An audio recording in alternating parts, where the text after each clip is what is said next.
2025 মাধ্যমিক পরীক্ষার্থীর জন্য আমি শুভকামনা করি। আমি সবসময় তোমাদের জন্য চেষ্টা করি যে ভালোভাবে সাজেশন দেওয়ার, তোমরা যাতে যে সাজেশনগুলো পাবে সেই সাজেশনগুলো যাতে কার্যকরী হয়। আর যারা 100-এ 100 তুলতে চাও তাদের আমার সাজেশন যে তারা পুরো বইটাই ভালোভাবে দেখবে। যারা 100 তুলতে চায় তারা কিন্তু সাজেশনের উপর নির্ভর না করাটাই ভালো। তো আর যারা হয়তো নার্ভাস হয়ে গেছো আমার 70 থেকে 80 হবে, মানে পেলেই হবে এরকম মানে ভাবনা ভেবে নিয়েছো, তাদের জন্য এই ভিডিওটি। অবশ্যই তারা ভিডিওটি স্কিপ না করে পুরোটাই দেখবে, না হলে আগামীকালকে কিন্তু তোমাদের পস্তাতে হবে যে দেখা গেল আমি যেগুলো বললাম ওগুলো হয়তো চলে এসেছে, এবার দেখার পরে কিন্তু তুমি পস্তাবে, এরকম হয় তাই না? তো পস্তানোর আগে অবশ্যই ভিডিওটি দেখে নেবো, আর ভিডিওটি কিন্তু শেয়ার করে দেবো বেশি বেশি, অন্য বন্ধুরাও যাতে তোমাদের দেখতে পায়। আর চ্যানেলে যদি নতুন হয়ে থাকে অবশ্যই চ্যানেলটিকে সাবস্ক্রাইব করে রাখো এরকম নতুন নতুন ভিডিও পাওয়ার জন্য। তো চলো কি কি করেছো আর কি কি করনি সেগুলো কিন্তু দেখে নাও। দেখো উপপাদ্য মানে 70%, 60%, 50% এগুলো অনায়াসে উঠে যায়, অনায়াসে তোলা যায়। তো কি করলে অনায়াসে তোলা যায় সেটা কিন্তু আমরা দেখব বা শুনবো। এখানে প্রথমত তোমার টার্গেট উপপাদ্যকে, কেননা উপপাদ্য একদম কমন আসেই আসে, আমরা যদি 2-3টে করে নিবেছে তাহলে উপপাদ্য কমন পাবেই পাবে। তারপরে সম্পাদ্য, আমি উপপাদ্যতে 3টি এখানে আবার রিপিট করেছি, যদিও আমি উপপাদ্যের সাজেশন দিয়েছি। দেখো 285 পেজের 49 নম্বর, তারপরে 268 পেজের 38 নম্বরের উপপাদ্যটি, তারপরে 123 পেজের 34 নম্বর উপপাদ্যটি, এগুলো ভালোভাবে করেছো কিনা আবার রিভাইজ করে নাও এখন রাতারাতিতে। তারপরে সম্পাদ্য দেখো অন্তর্বৃত্ত, অন্তর্বৃত্ত এবারের জন্য অন্তর্বৃত্ত আর মধ্য সমানুপাতি এই দুটো জিনিস আসতে চলেছে, তাই আমি বলবো যদি অন্তর্বৃত্ত আর মধ্য সমানুপাতি এই দুটো আসে তাহলে তার মধ্যে তুমি করবে, সাজেশন দেবো যে মধ্য সমানুপাতি করার, কেননা অনেক সময় অন্তর্বৃত্ত করতে গিয়ে অনেকে মিলাতে পারে না সহজে, তার জন্য আমি মধ্য সমানুপাতি, এর থেকে কিন্তু মধ্য সমানুপাতি সহজ। এবার তোমার কাছে যেটা সহজ মনে হবে অবশ্যই সেটা করবে, ঠিক আছে? এগুলো দেখে নাও যে এগুলো করেছো কিনা, এগুলো করলে এই দুটো যদি তুমি করো তাহলে 5, 5, 10 এখানেই পেয়ে যাবে। তাহলে এটা বেশি বেশি প্র্যাকটিস এই জন্য করতে বলছি যে এগুলো কমন জিনিস, মানে কমন পাবেই পাবে। তারপরে রাশিবিজ্ঞান, রাশিবিজ্ঞানের আমি কিন্তু সাজেশন দিয়েছি, আবার ডেসক্রিপশনে দিয়েছি, এটা কিন্তু লক্ষ্য করে দেখে নিতে পারো। তারপরে কি এখানে আমি বলেছিলাম রাশিবিজ্ঞানের ক্ষেত্রে 4টা বিষয় আছে, 4টার মধ্যে ওজাইবটা বাদ দিতে বলেছি, যদি বাকি 3টে যদি করো তাহলেই 2টো কমন পেয়ে যাবে, কারণ এখানে 2টো আসবে, 4 2 8 4 4 করে। এবার ওজাইব যদি তোমাকে ভালো লাগে তো অন্য যেটা ভালো লাগবে না সেটা বাদ দিয়ে দিবে, তারপরে ওই 3টে করবে, তাই না? তো 3টে করলে অবশ্যই 2টো কমন পাবে।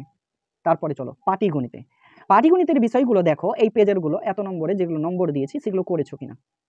203 পেজের মানে অংশীদারি কারবার থেকে আছে 9, 8, 5, 11, খুবই ইম্পর্টেন্ট কোশ্চেন, এগুলো প্র্যাকটিস করেছো কিনা একবার লক্ষ্য করে নাও।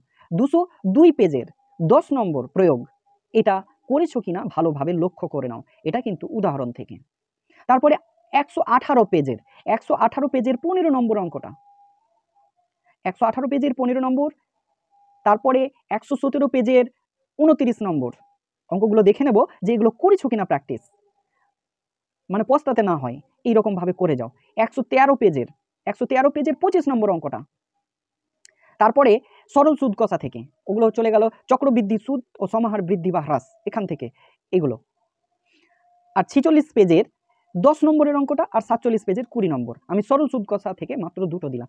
এদের মধ্যে যে অংশীদারি কারবার বললাম প্রথমেই, কারণ অংশীদারি কারবার থেকে ম্যাক্সিমাম সময়ে আসে, হয়তো চক্রবৃদ্ধি আর সরল সুদ কষা হেরফের হয় আর অংশীদারি কারবার বেশিরভাগই দেওয়া হয়, তাই আমি অংশীদারি কারবার থেকে আগে লিখেছি। তো অবশ্যই এইগুলো প্র্যাকটিস করেছো কিনা ভালোভাবে দেখে নাও, তোমাদের মনে করিয়ে দিচ্ছি আর কি। তারপর বীজগণিত থেকে, বীজগণিত থেকে অ্যাকচুয়াল বিশিষ্ট দ্বিঘাত সমীকরণ আমি ডেসক্রিপশনে দিয়ে রেখেছি, ভিডিওটি সাজেশন এর আগেই দেওয়া হয়েছে। তারপরে অনুপাত ও সমানুপাত, অনুপাত সমানুপাত থেকে আমি কিন্তু সাজেশন দিইনি, আমি তোমাদের সামনে তুলে ধরে নিচ্ছি সাজেশন কোনটা কোনটা করবে। অনুপাত সমানুপাত থেকে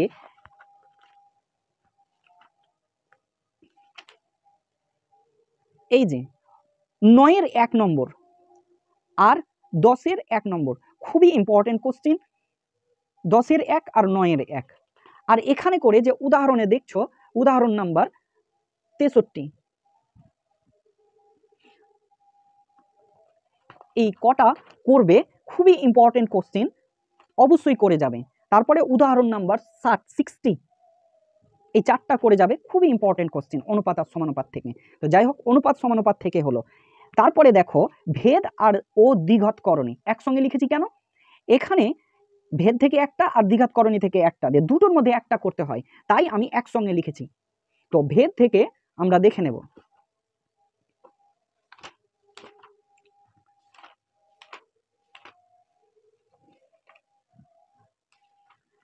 ভেদ থেকে খুবই ইম্পর্টেন্ট কোশ্চেন 11 নম্বরেরটা, 196 পেজের 11 নম্বরের অঙ্কটা খুবই ইম্পর্টেন্ট কোশ্চেন। আর এখানে কথার অঙ্কের মধ্যে 9 নম্বর আর কথার অঙ্কের 3-এর 3 নম্বর ইম্পর্টেন্ট কোশ্চেন, খুবই ইম্পর্টেন্ট কোশ্চেন।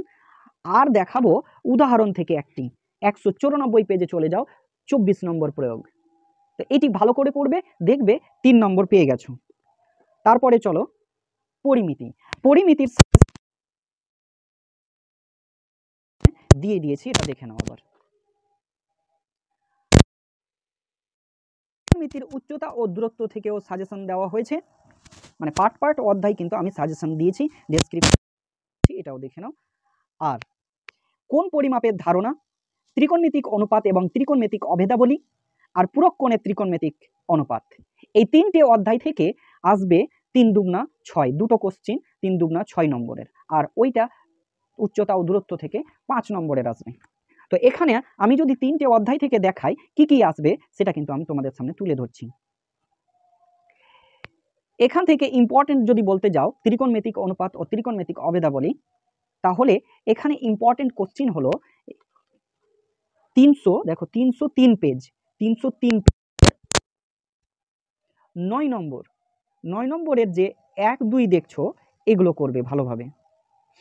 আর এখানে 6-এর 4 নম্বর অঙ্কটি ইম্পর্টেন্ট কোশ্চিন, 6-এর 4 আর 6-এর 3 নম্বর কোশ্চিনটি, আর 6-এর 6 নম্বর। এখানকার মধ্যে বলতে গেলে এগুলো বেশি ইম্পর্টেন্ট কোশ্চিন। তারপরে চলো আরো দুটো অধ্যায় আছে, এর আগেই আছে কোণ পরিমাপের ধারণা। এই কোণ পরিমাপের ধারণা থেকে ইম্পর্টেন্ট যদি বলতে যাই তাহলে কিন্তু এখান থেকে ওই রকমটা আসে না, আমরা চলে যাব অনুপাত এবং ত্রিকোণমিতিক অভেদাবলী থেকেই। এখান থেকে কিন্তু এই ধরনের প্রশ্নগুলো আসে। 311 পাতার প্রশ্নগুলি, যেমন 3-এর 2 নম্বর, 3 নম্বরের 2 প্রশ্নটি ইম্পর্টেন্ট প্রশ্ন। তারপরে যদি বলতে যাই 1-এর 1 নম্বর প্রশ্নটি ইম্পর্টেন্ট।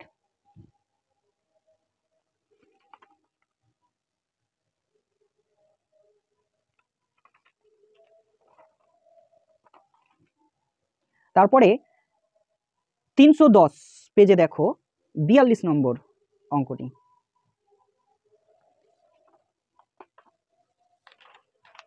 পূরক কোণের ত্রিকোণমিতিক অনুপাত। এখান থেকে যদি ইম্পর্টেন্ট বলতে যাই তাহলে 316 পেজের যে 8 নম্বর প্রশ্নটা দেখছো, 8 নম্বর এই প্রশ্নটি কিন্তু ইম্পর্টেন্ট, মানে খুব ইম্পর্টেন্ট। 8 নম্বর 6 নম্বর এইগুলো কিন্তু ইম্পর্টেন্ট কোশ্চেন। তো আমরা এগুলো কিন্তু ভালোভাবে করব, যাই হোক খামখেয়ালি করব না, একবার রিপিট করে নাও যে এগুলো করেছো কিনা। তো চলো, ভিডিওটি ভালো লেগে থাকলে অবশ্যই লাইক করো, কমেন্ট করতে ভুলবে না কোনো যদি প্রশ্ন থাকে। আর মাত্র মানে রাত্রির সময়ে অনেকে হয়তো রাত্রি জেগে পড়ো বা রাত্রি জেগে করো, তো আমি বলবো যে রাত্রি জেগে নয়, রাত 10টা 11টায় হয়তো ঘুমিয়ে যাবে, ভোরবেলায় উঠবে, দেখবে ওই সময়টাতে বেশি ভালো হয়। তো কালকেই যেহেতু পরীক্ষা, আজকে একটু ভালোভাবে দেখে নেব, চেক করে নেব কি কি করেছো আর কি কি করনি, এগুলো ছুটেছে কিনা, তো অবশ্যই দেখবো ভালোভাবে। তো যাই হোক, ভিডিওটি ভালো লাগলে অবশ্যই লাইক করবা আর কমেন্ট করবা, আর বেশি বেশি কিন্তু শেয়ার করে দেবা। চ্যানেলে যদি নতুন হয়ে থাকে অবশ্যই চ্যানেলটিকে সাবস্ক্রাইব করে রাখো। তো চলো, বাই বাই, টাটা, ভালো পরীক্ষা দাও, এটাই।